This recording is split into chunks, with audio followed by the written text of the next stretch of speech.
Karjat news नेटवर्कमध्ये आपले मनपूर्वक स्वागत आहे। कर्जत आणि कर्जत तालुक्यातील बातम्यांचा आढावा घेण्यासाठी सबस्क्राइब करा कर्जत न्यूज नेटवर्क।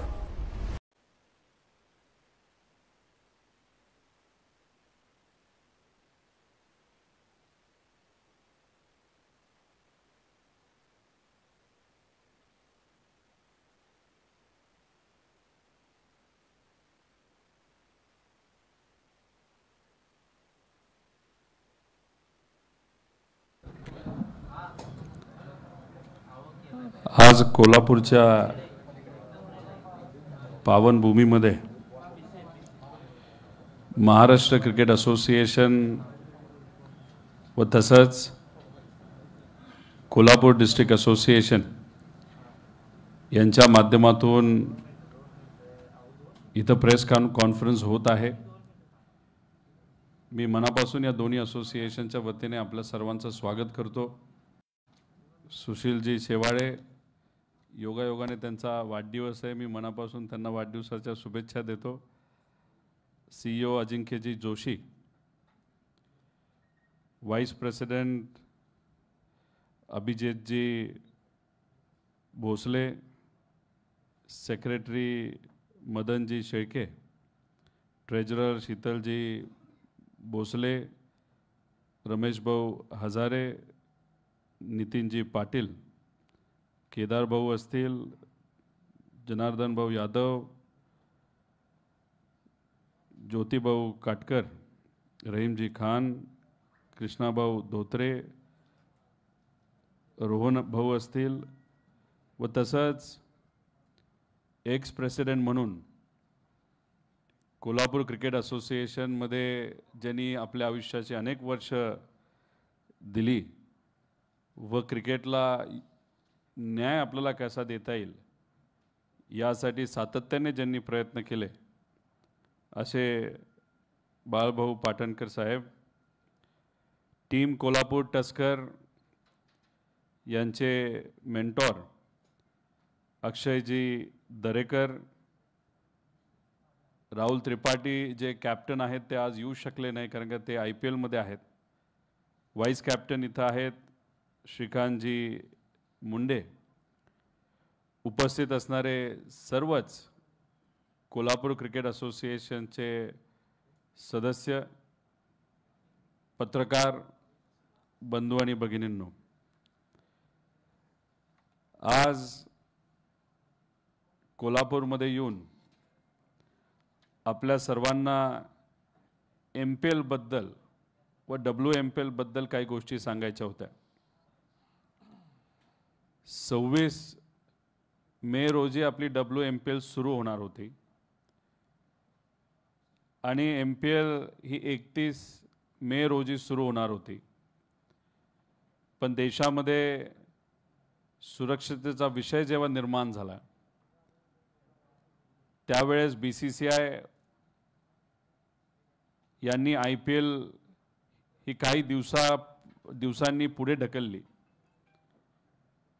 BCCIच्या मार्गदर्शनाखाली आम्ही सर्वजण चालत असल्यामुळे व देशाचा प्रश्न हा आपल्या सर्वांचा जास्त महत्त्वाचा असल्यामुळे आम्ही सुद्धा MPL आणि WMPL ही पुढे ढकलली। आता 4 जून रोजी MPL ही आपली सुरू होत आहे पुणे इंटरनॅशनल स्टेडियमला गाऊंजेला आणि 5 जून रोजी WMPL आपली सुरू होणार आहे। प्रथम मी आपल्या सर्वांना या टूर्नामेंटसाठी येण्याची विनंती करतो, आमंत्रण करतो। ही टूर्नामेंट नेहमीप्रमाणे गेल्या वेळेस सुद्धा जिओ हॉटस्टारवर दाखवण्यात आली होती। यंदा सुद्धा जिओ हॉटस्टार बरोबर आपला टायअप असल्यामुळे तिथं आपल्याला ही टूर्नामेंट बघता येईल। त्याच्याच बरोबर स्टार स्पोर्ट्स 2 याच्यावर ही टूर्नामेंट आपल्याला बघता येईल। 4 तारखेला सुरू झालेली टूर्नामेंट ही 22 तारखेपर्यंत होईल आणि 22 तारखेला या टूर्नामेंटचा फायनल असणार आहे। Social media, Jio Hotstar, star sports यांचं सगळ्यांचं जर आपण आकडेवारी व्ह्यूअरशिप बघितली तर या देशामध्ये रिजनल क्रिकेट लीगमध्ये आपली टुर्नामेंट पहिल्या 2 मध्ये आज येते आणि त्याचा अभिमान हा आम्हा सर्वांना आहे. का या टुर्नामेंटमध्ये कोण खेळतं, तर या टुर्नामेंटमध्ये खेळणारी मुलं ही आपल्या महाराष्ट्राची आहेत, 21 जिल्ह्याची आहेत. आपल्या असोसिएशनच्या अंतर्गत 21 जिल्हे येतात. विदर्भ क्रिकेट असोसिएशनमध्ये 10 व राहिलेले सर्व मुंबई क्रिकेट असोसिएशनच्या अंतर्गत येतात. या 21 जिल्ह्यातून दरवर्षी आत्ता 6 ते 7 हजार खेळाडू आज आपल्या विविध टुर्नामेंटमध्ये खेळत आहेत, डिस्ट्रिक्टचे वेगळे. कोल्हापूरमध्ये आहोत. कोल्हापूरमध्ये आपण जर खेळाडूंचा आकडा बघितला तर आज मुलांपैकी 1200 मुलं आज ॲक्टिव्ह क्रिकेट हे आपल्या या जिल्ह्यातून खेळत आहेत व 100 पेक्षा जास्त मुली आपल्या या जिल्ह्यात आज ॲक्टिव्ह क्रिकेट खेळत आहेत. आणि MPL मध्ये सुद्धा आपण जर बघितलं तर MPL आणि IPL, MPL आणि WMPL याच्यामध्ये सुद्धा आपले 10 ते 12 खेळाडू आज खेळत आहेत. WMPL मध्ये 8 मुली खेळत आहेत आणि MPL मध्ये 5 मुलं तिच्यामध्ये खेळत आहेत. अतिशय उत्कृष्ट असं क्रिकेट या असोसिएशनच्या डिस्ट्रिक्ट असोसिएशनच्या माध्यमातून आयोजित आणि नियोजित केलं जातं आणि त्यामुळेच खऱ्या अर्थाने आज WMPL आणि MPL मध्ये चांगले खेळाडू हे आपल्याला बघायला मिळतात. आज खरं तर आपल्या सर्वांच्या वतीने, कोल्हापूर डिस्ट्रिक्टच्या वतीने व महाराष्ट्राच्या वतीने टीम कोल्हापूर टस्कर ज्याचे ओनर प्रमोटर हे पुनीत बालन आहेत. आज काही महत्त्वाची बैठक असल्यामुळे ते येऊ शकले नाहीत, पण त्यांच्या वतीने अक्षय दरेकर आणि श्रीकांत मुंडे इथं आलेले आहेत. मी मनापासून त्यांचं स्वागत करतो, आभार व्यक्त करतो. का एखादी फ्रँचायझी जर आपल्याला घ्यायची झाली तर तो खर्च करोडो रुपयामध्ये असतो. फक्त क्रिकेटवर त्यांचं प्रेम आहे, आपल्या या जिल्ह्यावर प्रेम आहे, या शहरावर प्रेम आहे. त्यामुळे पुनीत बालन व त्यांच्या टीमली कोल्हापूर टस्करची टीम घेतली आणि याच्यामध्ये हा खर्च फक्त स्पॉन्सरशिप नाही तर फ्रँचायझी फी म्हणून ते करतात असं नाही. तर मुलांचं चढणघणण असेल, टेक्निक असेल, त्यांचं ट्रेनिंग, त्यांना कोचेस, त्याच्याचबरोबर इतरही जे काही सपोर्ट स्टाफ लागतो ह्या सगळ्यांवर ते खर्च तिथं करत असतात. त्यामुळे WMPL आणि MPL जेव्हा होते तेव्हा कोल्हापूरकरांना मला विनंती करायची आहे, अख्खा महाराष्ट्र या क्रिकेटमध्ये सहभाग घेतोच, त्यामुळेच आज देशामध्ये पहिल्या 1-2 नंबरमध्ये आपल्या लीगचं नाव येतं. पण कोल्हापूर म्हणून आपल्या सर्वांना माहिती आहे, कोल्हापूरकरांनी जर ठरवलं तर ते केल्याशिवाय राहत नाही. त्यामुळे कोल्हापूरकरांना मी विनंती करतो की कोल्हापूर टस्कर आपली जी टीम आहे त्याला अजून जास्त ताकद आपण द्या. सोशल मीडियावर सपोर्ट करा. त्यांच्या जेव्हा मॅचेस असतील त्या मॅचेस मोठ्या प्रमाणात बघण्यासाठी आपण सर्वांनी पुढाकार घ्या. फुटबॉलमध्ये आपण जर बघितलं तर इथं क्लब्स आहेत आणि जेव्हा एखादी वर्ल्ड कप असेल ना तर टुर्नामेंट असेल तर इथं वातावरण काय असतं हे आपल्या सर्वांना माहिती आहे. त्यामुळे क्रिकेटमध्ये सुद्धा आपल्याच जिल्ह्याची टीम असल्यामुळे जेव्हा केव्हा मॅचेस असतील तर क्रिकेटमय वातावरण या भूमीमध्ये व्हावं आणि त्यासाठी तुम्ही सर्वजण पुढाकार घ्याल असा विश्वास माझ्यासारख्याला तिथं वाटतो. त्याच्याचबरोबर आज महाराष्ट्र क्रिकेट असोसिएशन हे सगळ्यात जास्त फॉलो केलेली क्रिकेटची असोसिएशन आहे. आज सोशल मीडियावर सुद्धा आपण जर बघितलं तर आपण 2 नंबरला आहोत. गेल्या काही वर्षांमध्ये आपण 10व्या का 11व्या नंबरला होतो, पण गेल्या 2-2.5 वर्षामध्ये आता आपण 2 नंबरला आहोत. आणि मी तुम्हाला आश्वासित करतो क्रिकेटच्या बाबतीत तर आपला 1 नंबर होईलच. विविध टुर्नामेंटमध्ये आपण फायनल, सेमीफायनलपर्यंत पोचलो आहोत, जे पूर्वी पोचत नव्हतं. पण आता येत्या काळामध्ये आपण ट्रॉफी तर जिंकणारच आहोत, काही जिंकलेली आहे. पण सोशल मीडियामध्ये सुद्धा पुढच्या 3 महिन्यामध्ये या देशामध्ये सगळ्यात जास्त फॉलो केली जाणारी रिजनल एखादी असोसिएशन कुठली असेल ते आज 2 नंबरला आपण असलो तर पुढच्या 3 महिन्यामध्ये 1 नंबरचं आपल्याला मान तो नक्कीच आपल्या महाराष्ट्र क्रिकेट असोसिएशनला मिळेल. तसंच आपलं MPL आणि WMPLचं पेज सुद्धा जास्तीत जास्त फॉलो करण्यासाठी तुम्ही सर्वांनी त्याला पाठिंबा द्यावा अशी विनंती करतो. त्यामुळे पुनश्च एकदा कोल्हापूर टस्करचे मी आभार व्यक्त करतो. पुनीत बालन यांचे आभार व्यक्त करतो की आपल्या या जिल्ह्याची टीम त्यांनी घेतली. तसंच डिस्ट्रिक्ट असोसिएशनकडनं सुद्धा खूप चांगला सपोर्ट या टीमला तिथं होत असतो, आम्हाला सुद्धा होत असतो. गेल्या वर्षी आपण 50 मॅचेस इथं घेऊ शकलो, पण येत्या काळामध्ये BCCIच्या मॅचेस आपल्याला इथं घ्याव्यात नाही तर घेता याव्यात यासाठी आम्ही सर्वजण प्रामाणिकपणे तिथं प्रयत्न करत आहोत. त्यासाठीच एक स्वतःचं ग्राउंड असणं फार महत्त्वाचं असतं आणि त्यासाठी मी खरंच राजेसाहेबांचे आभार व्यक्त करतो की त्यांनी पुढाकार घेतला आणि Shri prince Shivaji Maratha boarding house कोल्हापूरमध्ये एक आपलं हक्काचं ग्राउंड, आपल्या महाराष्ट्र क्रिकेट असोसिएशन आणि डिस्ट्रिक्ट कोल्हापूर असोसिएशनचं हक्काचं ग्राउंड तिथे आता आपल्याला मिळालेलं आहे आणि त्या ग्राउंड विकसित करण्यासाठी महाराष्ट्र क्रिकेट असोसिएशनकडनं आपण पहिल्या ट्रान्चमध्ये 75 लाख रुपये हे तिथं दिलेलं आहे. त्याचं काम सुरू झालेलं आपण सर्वजण बघू शकता आणि जेव्हा ते ग्राउंड तयार होईल तेव्हा BCCIच्या मॅचेस आपल्याला इथं खऱ्या अर्थाने देता येतील. त्याच्याचबरोबर राजेसाहेबांच्या मदतीने व कोल्हापूर क्रिकेट असोसिएशनच्या मदतीने MIDCचं सुद्धा एक मोठं ग्राउंड येत्या काळामध्ये आपल्याला मिळणार आहे. तिथं सुद्धा आपल्याला इन्फ्रास्ट्रक्चरच्या बाबतीत काय करता येईल याचा प्रयत्न डिस्ट्रिक्ट असोसिएशन आणि महाराष्ट्र क्रिकेट असोसिएशन आम्ही सर्वजण एकत्रित प्रयत्न करूच. पण मी छत्रपती राजेसाहेबांचं मी मनापासून आभार व्यक्त करतो की त्यांनी क्रिकेटसाठी खूप चांगला पुढाकार घेतला आणि गेल्या अनेक वर्षांमध्ये बाळ पाटणकर साहेबांनी सुद्धा प्रयत्न केले, कष्ट घेतले, त्यासाठी त्यांचे सुद्धा मी मनापासून आभार व्यक्त करतो. आणि पुढच्या वर्षी जेव्हा आपलं ग्राउंड तयार होईल तेव्हा BCCIच्या मॅचेस इथं झाल्याशिवाय राहणार नाही असं महाराष्ट्र क्रिकेट असोसिएशनचा अध्यक्ष म्हणून मी आपल्या सर्वांना आश्वासित करतो. त्याच्याचबरोबर अजून बरंच काय आपल्याला या भागामध्ये तिथं करायचं आहे. अकॅडमी आपल्याला सुरू ही करावी लागत होती, त्यामुळे आम्ही विविध शहरांचा अभ्यास तिथं केला, जिल्ह्यांचा अभ्यास केला. त्याच्यामध्ये 21 जिल्ह्याची म्हणजे महाराष्ट्र क्रिकेट असोसिएशन जे कार्यक्षेत्र आहे त्याची प्रमुख MIDC प्रमुख अकॅडमी आपण अजय शिर्के साहेबांच्या नावाने ही पुणे शहरामध्ये तिथं करत आहोत. त्यामुळे प्रत्येक डिस्ट्रिक्टचा जो चांगला खेळाडू आहे, आम्ही एखाद्या जेव्हा सिलेक्शन मॅचेस असतात त्यातून 60 खेळाडू सिलेक्ट करत असतो महाराष्ट्राचे. ते विविध कानाकोपऱ्याचे विविध डिस्ट्रिक्टचे असतात आणि मग त्याच्यातून 60 पैकी आम्ही 30 फायनलला घेतो आणि 30 पैकी आम्ही 16ची टीम करतो. आता 16ची टीम जेव्हा होते त्यात विविध डिस्ट्रिक्टचे खेळाडू असले तरी त्याच्यात काही खेळाडू हे आपले राहून जातात. त्यामुळे 30 पैकी 16 झाल्यानंतर जे 14 असतात त्यांचं खास ट्रेनिंग आपल्याला करता यावं, त्यांना सुद्धा ॲक्टिव्ह ठेवता यावं, यासाठी आपण पुण्याला महाराष्ट्राची एक अपेक्स अशी अकॅडमी तिथं सुरू करत आहोत. त्याच्यामध्ये सर्व फॉर्मॅटचे मुलं आणि मुली अंडर-14 घ्या, 16 घ्या, 19 घ्या, 23 घ्या, नाही तर ओपन घ्या, असे खेळाडू तिथं आपण सिलेक्ट करून त्यांचं ट्रेनिंग तिथं करणार आहोत. इंटरनॅशनल लेवलचे कोचेस तिथं त्या खेळाडूंना मार्गदर्शन करण्यासाठी असतील. स्विमिंग पूल आहे, त्याच्याचबरोबर इंडोर क्रिकेट स्टेडियम आहे, क्रिकेटचं मोठं स्टेडियम तिथं असणार आहे, जिम असणारे इंटरनॅशनल लेवलची.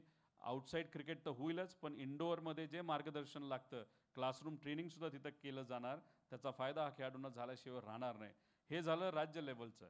पण आपण रिजनल अकॅडमी पण सुरू करत आहोत. त्याच्यामध्ये आपण एक सुरू करत आहोत ती जळगाव आणि धुळे बाजूला. त्याच्यामध्ये आम्ही रिशफल करू. तिथं इन्फ्रास्ट्रक्चर आहे, अकॅडमी आहे, ग्राउंड आहे, राहण्याची व्यवस्था आहे, ते सगळ्यात जास्त महत्त्वाची गोष्ट असते. त्याच्यानंतर आपण मराठवाडा त्या भागासाठी छत्रपती संभाजी नगरमध्ये तिथं एक अकॅडमी सुरू करत आहोत.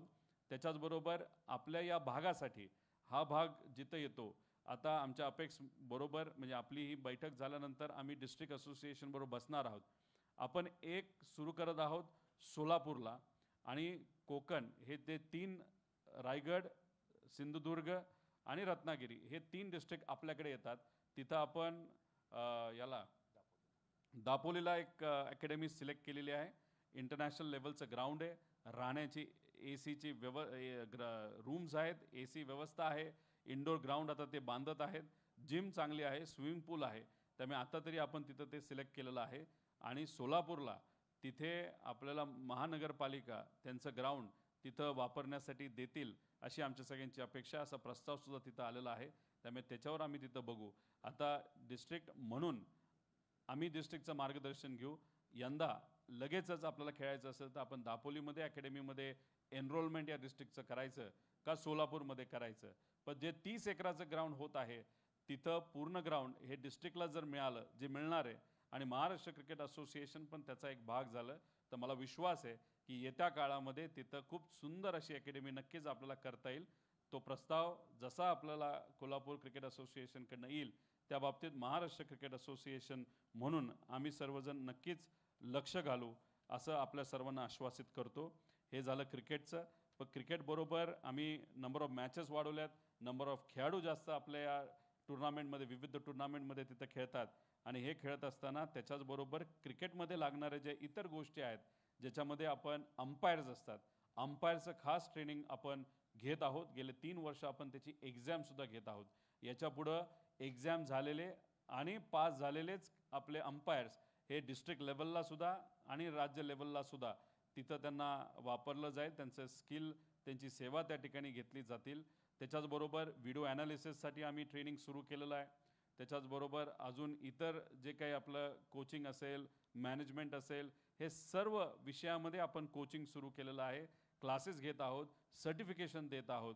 कालच जर बोलायचं झालं तर 21 डिस्ट्रिक्टमधून स्कोररचे एक्झाम आपण घेतले होते. 150पेक्षा जास्त कॅन्डिडेट त्या एक्झामसाठी तिथं आले होते आणि त्याच्यामध्ये महिलांचा सुद्धा सहभाग हा खूप मोठा होता.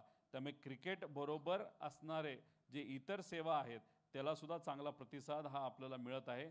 त्यामुळे क्रिकेट जेव्हा मोठं होतं तेव्हा आपण खेळाडूंना तर मोठं करतच असतो, त्यांना योग्य अशी चांगली संधी देतच असतो. पण त्याच्याचबरोबर त्याला संलग्न असणारे जे सर्व इतर लोक असतात त्यांनासुद्धा एक चांगली संधी मिळाल्याशिवाय राहत नाही. अशा पद्धतीचं कार्य हे आमचं क्रिकेटमध्ये तिथं सुरू आहे. आणि आम्ही जेव्हा चांगलं काम करू शकतो तेव्हा आम्हाला डिस्ट्रिक्ट असोसिएशनकडनं सुद्धा चांगला सपोर्ट असतो. जो कोल्हापूर डिस्ट्रिक्ट असोसिएशनकडनं नेहमी आम्हाला चांगला सपोर्ट हा राहिलेलाच आहे. पण आत्ता जर आपण बघितलं तर चांगला पुढाकार हा राजेसाहेबांकडनं आणि व त्यांच्या टीमकडनं घेतला जातो. त्यामुळे ग्राउंड अजून चांगल्या पद्धतीने विकसित होण्यासाठी येत्या काळामध्ये नक्कीच अजून जास्त ताकद आणि सपोर्ट आम्हाला असोसिएशनकडनं मिळेल आणि आम्हीसुद्धा त्याच्यामध्ये त्या ठिकाणी लक्ष घालू. त्यामुळे जाता जाता विनंती आहे, कोल्हापूर टस्करला आपण सर्वांनी सपोर्ट करावं, MPLला सपोर्ट करावं, WMPLला सपोर्ट करावं, महाराष्ट्र क्रिकेट असोसिएशनला सुद्धा आपण सर्वांनी त्या ठिकाणी सपोर्ट करावं. त्यामुळे इथं खेळाडू म्हणून फुटबॉलला तर आम्ही सपोर्ट करतोच, पण क्रिकेट असोसिएशनचा भाग असल्यामुळे क्रिकेटला सपोर्ट करणं हे आमच्या सर्वांसाठी महत्त्वाचं आहेच. त्यामुळे कोल्हापूरमध्ये आल्यानंतर क्रिकेटबरोबर फुटबॉल बोलावंच लागतं, पण क्रिकेट पण तितकंच महत्त्वाचं आहे. त्यामुळे क्रिकेटमध्ये एवढं मोठं कार्य Maharashtra cricket association, Kolhapur association घेत असेल तर तुम्ही सर्वजण स्पेक्टेटर म्हणून, सपोर्टर म्हणून आणि क्रिकेटवर प्रेम करणारे लोक म्हणून याला चांगला सपोर्ट त्या ठिकाणी आम्हाला द्यावा. त्याच्याचबरोबर WMPLचे काही खेळाडू अनुजा पाटील, शिवांजली शिंदे, वैष्णवी शिंदे, अदिती गायकवाड, ते सोमलता बिराजदार, तसंच संजना वाघमोडे, अभिलाषा पाटील, सेजल सुतार हे मुलींपैकी खेळत आहेत. मुलांपैकी विशांत मोरे, रोहित पाटील, अनिकेत नलवडे, शुभम माने, महेश मस्के असे विविध टीममधून त्या ठिकाणी ते खेळत आहेत आणि याच्यापुढे अजून जास्त खेळतील. आणि जेव्हा अकॅडमी आणि ह्या सगळ्या गोष्टी सुरू होतील तेव्हा अजून जास्त खेळाडूंना आपल्याला तिथं संधी देऊन ट्रेनिंग करून इंडियन टीममध्ये खेळल्याशिवाय ते राहणार नाही असा विश्वास आम्हाला वाटतो. त्यामुळे महाराष्ट्र क्रिकेट असोसिएशनच्या वतीने माझं जे मनोगत होतं ते मी या ठिकाणी थांबतो आणि मी राजेसाहेबांना विनंती करतो त्यांनी कोल्हापूर क्रिकेट असोसिएशनच्या माध्यमातून ते काय करत आहेत ते आपल्या सर्वांना मार्गदर्शन करतील आणि त्याच्यानंतर फक्त क्रिकेटच्या बाबतीतले कुठले प्रश्न असतील तर आम्ही उत्तर द्यायला त्या ठिकाणी तयार आहोत. एवढंच सांगतो आणि थांबतो. जय हिंद, जय महाराष्ट्र, जय क्रिकेट.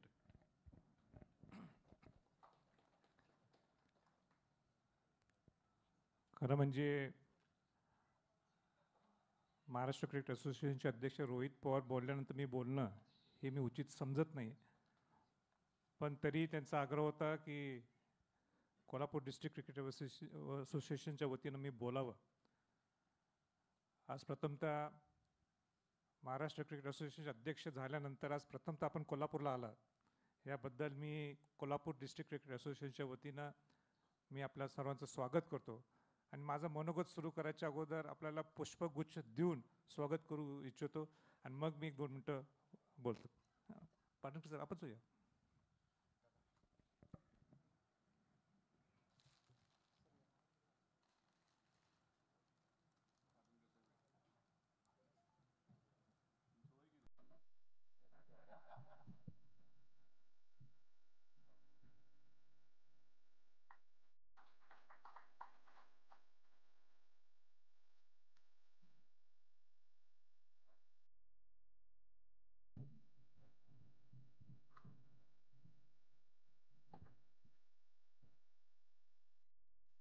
महाराष्ट्र क्रिकेट असोसिएशनच्या वतीनं आज कोल्हापूरमध्ये प्रेस कॉन्फरन्स घेण्यात आलेली आहे आणि खरोखरच जो उद्दिष्ट घेऊन ते आज आलेले आहेत की MPL असेल, WMPL असेल, हे ना आपण कशा पद्धतीने पुश करू शकतो, कशा पद्धतीने प्रमोट करू शकतो, ह्याच्यासाठी ही प्रेस कॉन्फरन्स महाराष्ट्र क्रिकेट असोसिएशनच्या वतीनं त्यांचे अध्यक्ष रोहित पवारांच्या माध्यमातून, सचिव आपले कमलेश बिसाळांच्या माध्यमातून ही आपल्या समोर आम्ही सगळेजण इथं बसलो आहे. पण मला मनापासून कौतुक करायचं आहे, त्यांचं अभिनंदन करायचं आहे. खऱ्या अर्थाने एक ज्याला आपण स्टेट ऑफ आर्ट क्रिकेट म्हणतो, जर महाराष्ट्रात जर कोणी सुरू केलं असेल तर महाराष्ट्र क्रिकेट असोसिएशनचे अध्यक्ष रोहित पवारांच्या पुढाकाराने आज MPL आणि WMPL पहिल्यांदा मागच्या वर्षीपासून ही सुरुवात झाली. हे म्हणणं फार सोपं आहे, पण हे सगळं घडवणं हे फार अवघड काम आहे.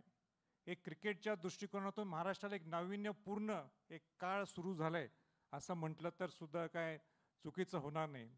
एक विजन बॉन्ड ठेवून रोहित पवारांच्या नेतृत्वाखाली आणि पूर्ण महाराष्ट्र क्रिकेट असोसिएशनची सर्व अपेक्स बॉडी, सगळे जिल्ह्यांना एकत्र घेऊन, पुण्यातल्या लोकांना एकत्र घेऊन एक वेगळं महाराष्ट्र घडवण्यासाठी त्यांचा प्रयत्न चालू आहे. मी स्वतः अनुभवलेलं आहे. मी एक अपेक्स कमिटीच्या मध्ये मेंबर होतो आणि अपेक्स कमिटीत कसं काम चालू असते, किंबहुना रोहित अजय शेर्के असताना तिथं काम कसं चालू होतं. आता अजय शेर्केंच्या आशीर्वादाने म्हणा आज रोहित पवार तिथं अध्यक्ष झाले आणि रोहित पवारांनी एक वेगळं नेतृत्व तिथं घडवलेलं आहे, जेणेकरून क्रिकेटचं एक वेगळं, पण नुसतं मुंबई क्रिकेट असोसिएशन आहे तर उद्या महाराष्ट्र क्रिकेट असोसिएशनची सुद्धा चर्चा तितकीच व्हायला पाहिजे या दृष्टिकोनातून त्यांचं नियोजन आहे. मला आपल्याला आनंदाने सांगायचं आहे की आज बघा ना, आज MPL असेल, WMPL असेल, तिथं ग्रामीण भागातला सुद्धा खेळाडू हा पुण्यासारख्या ठिकाणी जाऊन खेळू शकतो. आणि म्हणून आज कोल्हापूरमध्ये 7 प्लेयर हे MPL मध्ये आहेत आणि WMPL मध्ये मुलींच्या ह्याच्यातनं 8 प्लेस खेळायला लागलेत. ही किती मोठी बाब आहे. म्हणजे ह्या मुलांना उद्या एक्सपोजर लेवल जे मिळणार, जे IPL मध्ये आपण पाहतो, आणि उद्या ह्याच IPL या WMPL MPL मध्ये हे ज्यावेळी आपले प्लेयर्स जातील, ग्रामीण भागातले जातील, आज कोल्हापुरातले एवढे आहेत, उद्या बाकीच्या जिल्ह्यातले जातील, एक वेगळे एक्सपोजर देण्याचं काम हे महाराष्ट्र क्रिकेट असोसिएशन हे केलं आहे. मी मनापासून त्यांचं कोल्हापूर डिस्ट्रिक्ट क्रिकेट असोसिएशन वतीने मी आभार व्यक्त करतो. मी जास्त काय बोलणार नाही, पण त्यांनी सगळे मुद्दे सविस्तर पद्धतीने कव्हर केलेले आहेत. त्यातले महाराष्ट्रात त्यांचं काय विजन आहे त्यांनी सांगितलेलं आहे, पण ते कोल्हापूरचं विजनमध्ये सुद्धा त्यांनी कव्हर केलेलं आहे. प्रामुख्याने 2 मुद्दे त्यांनी पद्धतीने कव्हर केलेले आहेत. त्यातले महाराष्ट्रात त्यांचं काय विजन आहे त्यांनी सांगितलेलं आहे, पण ते कोल्हापूरचं विजनमध्ये सुद्धा त्यांनी कव्हर केलेलं आहे. प्रामुख्याने 2 मुद्दे त्यांनी स्पर्श केले. त्यामध्ये पहिला मुद्दा त्यांनी स्पर्श केला, ज्याचं मी आज प्रामुख्याने मला आभार व्यक्त करायचे की त्यांनी एक 4 जिल्ह्यांसाठी तिथं अकॅडमी म्हणा किंवा ग्राउंड चांगलं व्हावं. ज्या KDCH सारख्या अनेक लोकांना अडचणी आहेत, आमच्या सगळ्या डिस्ट्रिक्ट लोकांना, पण कोल्हापूर डिस्ट्रिक्ट क्रिकेट असोसिएशनसाठी स्वतःच एक ग्राउंड व्हावं, नवीन मुलांना त्याला चालना मिळावी, चांगले क्रिकेट खेळावं म्हणून 75 लाख रुपये पहिल्यांदा कोल्हापूर डिस्ट्रिक्ट क्रिकेट असोसिएशन आयुष्यात पहिल्यांदा मिळाले असं म्हटलं तर काही चुकीचं होणार नाही. म्हणून कोल्हापूर डिस्ट्रिक्ट क्रिकेट असोसिएशनच्या वतीनं मी मनापासून महाराष्ट्र क्रिकेट असोसिएशनचं आणि व्यक्तिगत रोहित पवारांचं सुद्धा मी मनापासून आभार व्यक्त करतो. त्यांनी विकासवाढीचा सुद्धा स्पर्श केला. विकासवाढीचं सुद्धा फायनल टप्प्यात आलेलं आहे. म्हणजे जे काय प्रपोजल त्याला 5-6 महिने लागतात, जे काय प्रोसेस असते ते प्रोसेस 99% पूर्ण झालेलं आहे आणि शेवटच्या टप्प्यात हे वरच्या हाय लेवलला तिथं गेलेले. ते लवकरच त्याला सुद्धा त्यांनी तत्वता मान्यता दिलेली आहे. लवकरच्या लवकर ते त्याच्यावर सही होईल आणि 30 एकरचं ग्राउंड हे आपल्याला महाराष्ट्र सरकारच्या वतीनं हे आपल्याला कोल्हापूर डिस्ट्रिक्ट क्रिकेट असोसिएशनला सुद्धा बहाल करण्यात येईल. माझी विनंती रोहित पवार आणि त्यांचे पूर्ण MCL असणार आहे की आपण बोलून दाखवलंच, पण एकदा आमच्या हातात ते आल्यानंतर ते विभागीय कार्यालय सुद्धा, विभागीय अकॅडमी सुद्धा इथं जशी रिजनल अकॅडमी 2-3 ठिकाणी तशी कोल्हापूरला आपण द्यावी अशी आमची आपल्याला विनंती राहणार आहे. आपण एकत्र काम करूया आणि रोहित पवार अध्यक्ष झाल्यापासून एक वेगळं पण निर्माण झालेलं आहे. असंच वेगळं पण आपण खऱ्या अर्थाने आपण मुंबई क्रिकेट असोसिएशनशीच आपण कम्पेअर करायला पाहिजे. बाकी कोणाशी तुलना नाही केली तरी चालेल, पण मुंबई क्रिकेट असोसिएशन ज्या पद्धतीने त्यांनी झपाट्याने त्यांनी वाढले, तसं महाराष्ट्र क्रिकेट असोसिएशनसुद्धा वाढेल. आणि रोहित पवारांना परत एकदा मी कोल्हापूर डिस्ट्रिक्ट क्रिकेट असोसिएशनच्या वतीनं मी मनापासून शुभेच्छा देतो. पाटणकर साहेब असतील, ऋतुराज इंगळे असतील, पूर्ण KDC टीम असतील, आम्ही पूर्ण तुमच्या पाठीशी आहोत. एवढंच मी या प्रसंगी बोलतो आणि थांबतो. आणि रोहित पवार नी सांगितल्याप्रमाणे राजकीय प्रश्न काय विचारू नका, क्रिकेट संबंधित काय असले प्रश्न तर मी नाही, पण आज ते महाराष्ट्र क्रिकेट असोसिएशनचे अध्यक्ष आहेत रोहित पवार इथं आलेले आहेत, त्यांना विचारत अशी मी सर्वांच्या वतीने विनंती करतो. राजे साहेबांनी जे इथं मुलांच्या वतीने मुलींच्या वतीने कोल्हापूर डिस्ट्रिक्ट असोसिएशनच्या वतीने विनंती केली ती म्हणजे उद्या जाऊन हे ग्राउंड जेव्हा आपल्या ताब्यात येईल तिथे इन्फ्रास्ट्रक्चर डेव्हलपमेंटसाठी काहीतरी मदत ही MCA कडनं व्हावी. मी त्यांना आश्वासित करतो की त्या बाबतीत MCA कुठेही कमी पडणार नाही. आम्ही तुमच्याबरोबर 100% तिथे असू. फक्त मीडियाच्या माध्यमातून मला विनंती, इथे असणाऱ्या मोठ्या मोठ्या व्यावसायिकांना आहे, MIDCमध्ये ज्यांच्या फॅक्टरी आहेत, की ही मुलं अतिशय सामान्य कुटुंबातली आहेत आणि डिस्ट्रिक्ट असोसिएशनकडे एवढा आर्थिक सपोर्ट तिथं नसतो. ही माणसं अतिशय प्रामाणिकपणे काम तिथं करत आहेत. त्यामुळे कोल्हापूर डिस्ट्रिक्टमध्ये असणाऱ्या सर्व मोठ्या व्यावसायिकांना मी विनंती करतो, क्रिकेटसाठी मुलांच्या भवितव्यासाठी तुम्हीसुद्धा तुमचा जो CSR फंड आहे, तुम्ही जिथं कुठं मदत करू शकाल ती मदत जर क्रिकेटला तुम्ही करू शकला, हे इन्फ्रास्ट्रक्चर डेव्हलप होत असतं.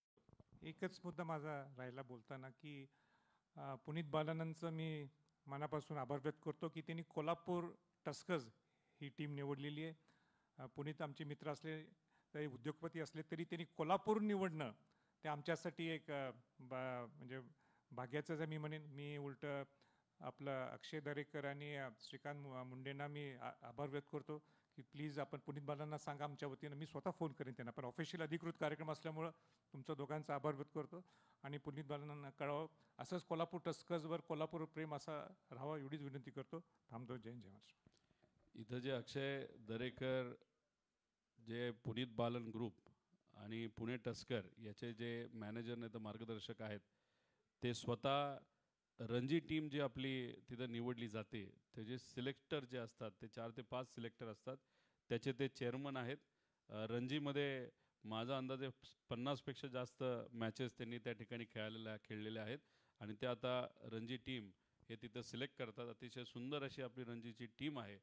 पुढच्या वेळेस त्या टीमकडनं ट्रॉफी आम्हा सगळ्यांना मिळेल असा आम्हाला विश्वास आहे. त्यामुळे इथं सुद्धा त्यांना विनंती करतो की ती तुमची आणि खेळाडूंनी आणि आपल्या सगळ्यांची जबाबदारी की पुढच्या वेळेस रणजी ट्रॉफी ही आपल्या महाराष्ट्र क्रिकेट असोसिएशनलाच मिळाली पाहिजे.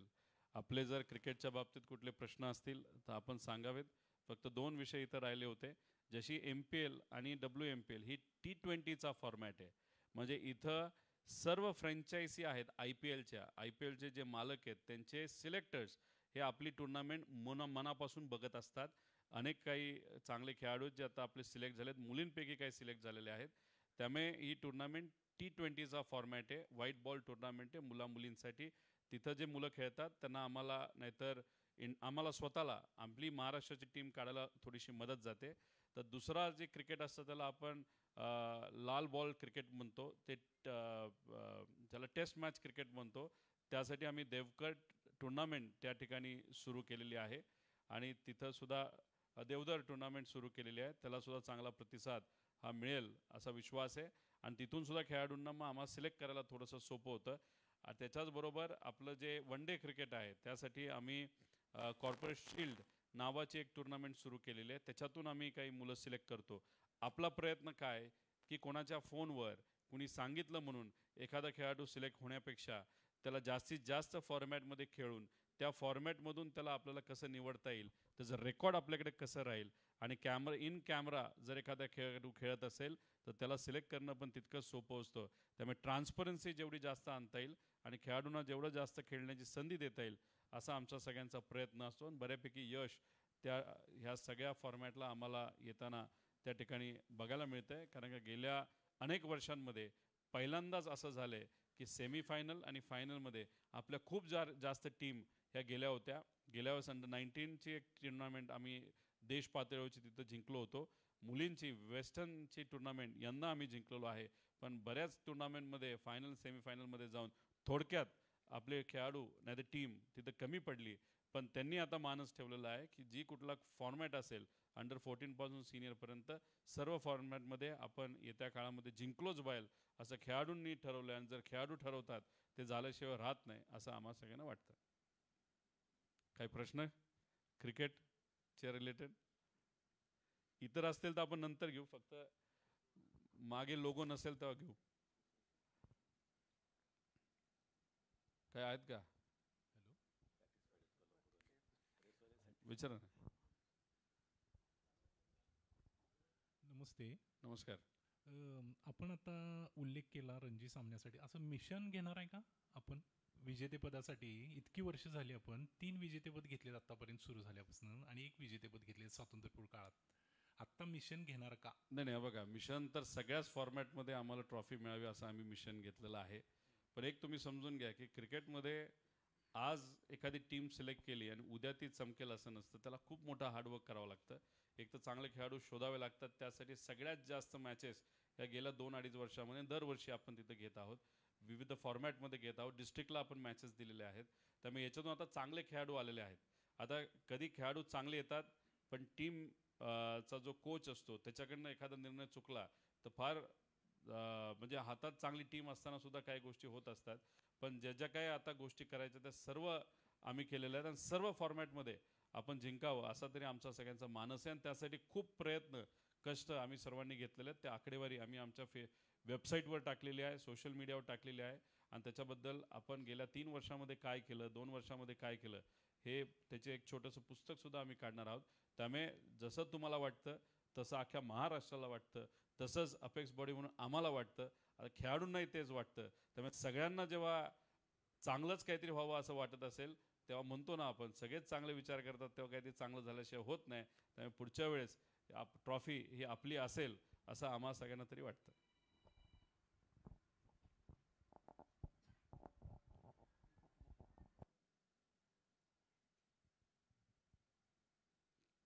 चला मग बऱ्यापैकी दादा तुम्ही उल्लेख केलात की खर्चाच्या बाबतीतला थोडासा हा खेळ जो आहे तो थोडासा खर्चिक आहे. आव्हान देखील तुम्ही इथल्या उद्योजकांना केलेलं आहे. फुटबॉलच्या बाबतीत तो आधार मिळतो पण क्रिकेटच्या बाबतीत अजूनही मिळत नाही. मग अशा वेळी MCA म्हणून काय भूमिका असणार आहे आपली, किंवा MCA कडून काही मदत वगैरे तशी मिळू शकते का? एक तर आपण 75 लाख पहिल्या ट्रान्चमध्ये तिथं घेतलेला आहे. एकदा ते इन्फ्रास्ट्रक्चर जेव्हा उभं होईल तेव्हा अजून पुढचा ट्रान्च हा अपेक्स बॉडीची परवानगी घेऊन त्या ठिकाणी आपण देऊ. त्याच्याचबरोबर जेव्हा 30 एकर जमीन आपल्याला मिळते तेव्हा राजेसाहेब असतील, डिस्ट्रिक्ट असोसिएशनचे सर्व मेंबर्स असतील, त्यांच्यामुळे MCAसुद्धा एकत्रित येईल. MCAकडनं स्पेशल परवानगी घेऊन आपल्याला काय करता येईल. या 30 वर्ष नाही तर 60 वर्ष एखादं ग्राउंड आपल्याला मिळत असेल तर ते आपलंच आहे असं आपण समजून त्याला चांगलं इन्फ्रास्ट्रक्चर आपल्याला करता येतं. पण हे करत असताना आम्ही छत्रपती राजेसाहेबांच्या उपस्थितीमध्ये आणि आम्ही सर्व अपेक्स बॉडी मेंबर्स म्हणून इथे असणारे जे सर्व इंडस्ट्रियलिस्ट आहेत त्यांची एक बैठक तिथं घेऊ आणि त्यांना सांगू की आता ग्राउंड आपल्या ताब्यात आलं आहे. क्रिकेट असोसिएशनमध्ये म्हणजे या देशामध्ये BCCI सर्वात मोठी नाही तर एकुलती एक संस्था आहे क्रिकेटच्या बाबतीत, लेदर. त्यानंतर प्रत्येक राज्याला एक संस्था असते. आपल्या राज्यात महाराष्ट्रात 3 संस्था आहेत पूर्वीपासून तसं असल्यामुळे. त्यामुळे आमच्याशिवाय दुसरी कुठलीच संस्था 21 जिल्ह्यामध्ये क्रिकेट करू शकत नाही. त्यामुळे आम्हाला BCCIने अथॉरिटी दिलेली आहे आणि आम्ही ती अथॉरिटी डिस्ट्रिक्टला, कोल्हापूर डिस्ट्रिक्ट असोसिएशनला त्या ठिकाणी या डिस्ट्रिक्टसाठी दिलेली आहे. त्यामुळे आम्ही दोघं एकत्रित आलो तर जे सगळे मालक आहेत नाही तर जे कंपनीचे ओनर्स आहेत नाही तर मॅनेजर्स असतील त्यांना एक वेगळा विश्वास मिळेल. आणि आव्हान आम्ही सगळ्यांनी एकत्रित केलं तर मला असं वाटतं की कुठंच 10-12 कोटी रुपये या कोल्हापूर जिल्ह्यातले दानशूर जे बिझनेसमन आहेत त्यांची नावं फार मोठी मोठी आहेत. ही नावं सांगायला गेलं तरी त्याला 5-6 मिनटं लागतील. त्यांना विनंती केली तर ते देणार नाही असं होणार नाही, ते देतील असं मला तरी या ठिकाणी वाटतं.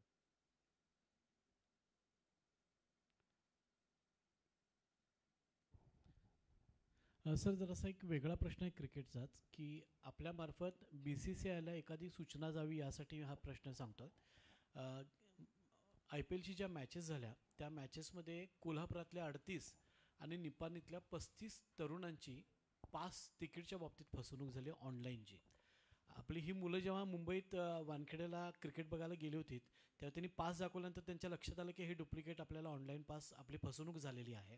आणि मग त्यांचे आम्हाला फोन आले आणि काही करू शकलो नाही, ती मुलं परत आली.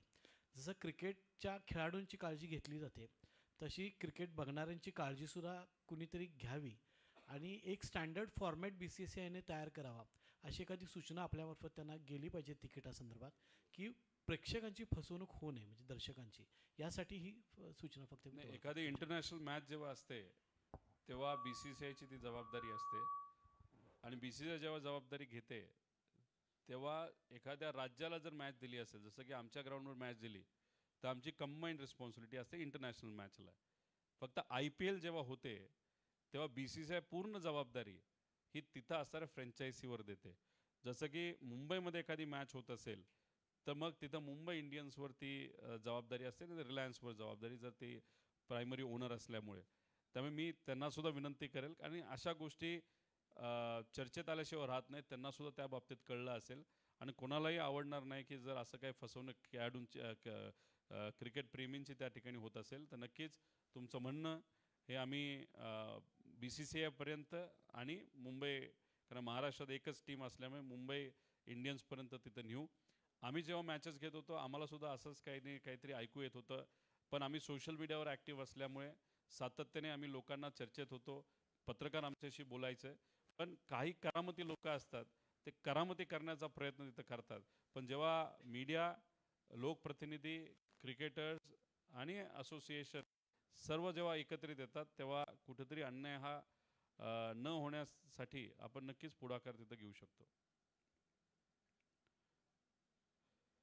त्यामुळे क्रिकेटबद्दल आपले प्रश्न संपले असतील तर पुनश्च एकदा कोल्हापूर डिस्ट्रिक्ट असोसिएशनचे मी आभार व्यक्त करतो. छत्रपती संभाजीराजे साहेब यांचे आभार व्यक्त करतो अध्यक्ष म्हणून. त्याच्याचबरोबर अपेक्स बॉडीचे सदस्य व सेक्रेटरी कमलेशजी पिसाळ असतील, सुशीलजी शेवाळे असतील, अजिंक्य जोशी असतील, कोल्हापूर क्रिकेट असोसिएशनचे सर्व सदस्य, पत्रकार व इतर सर्व मान्यवर बंधू आणि भगिनींनो मनापासून आभार व्यक्त करतो. पत्रकार परिषद थोडीशी उशिरा सुरू झाली तरी आपण सर्वजणांनी पेशन्स ठेवला. इथे येत असताना उशीर झाला, पाऊस चालू होता आणि ट्रॅफिक बरंच त्या ठिकाणी असल्यामुळे थोडंसं उशीर झाला, तरीसुद्धा तुम्ही समजून घेतलं. याच्यातूनच इथं असणाऱ्या लोकांचा मोठेपणा, मनाचा मोठेपणा त्या ठिकाणी दिसतो. आणि MPL, WMPL, कोल्हापूर टस्कर्स याला आपण सर्वजण खूप चांगला सपोर्ट यंदाच्या टुर्नामेंटमध्ये तिथं द्याल, कारण जेवढा जास्त व्ह्यू तुम्ही कराल, जेवढं जास्त लाईक्स तुम्ही कराल तेवढीच ताकद ही खेळाडूंमुळे तर वाढणारच आहेत, पण तुमच्या व्ह्यू आणि तुमच्या सपोर्टमुळे आणि तुमच्या लाईकमुळे आणि तुमच्या सपोर्टमुळे नक्कीच ताकद वाढल्याशिवाय राहणार नाही. काही सोशल मीडिया इन्फ्लुएन्सर्सचे सुद्धा मी आभार व्यक्त करतो, जे कोल्हापूरचे आहेत, ते सुद्धा कोल्हापूर टस्करला प्रमोट करत आहेत, क्रिकेटला प्रमोट करत आहेत. त्यामुळे सोशल मीडियाची ताकद ही मोठी आहे आणि ती ताकद तुम्ही क्रिकेटसाठी वापरत आहात, त्यासाठी त्यांचे सुद्धा आभार, पत्रकारांचे आभार. एवढंच सांगतो आणि थांबतो. जय हिंद, जय महाराष्ट्र, जय क्रिकेट. धन्यवाद.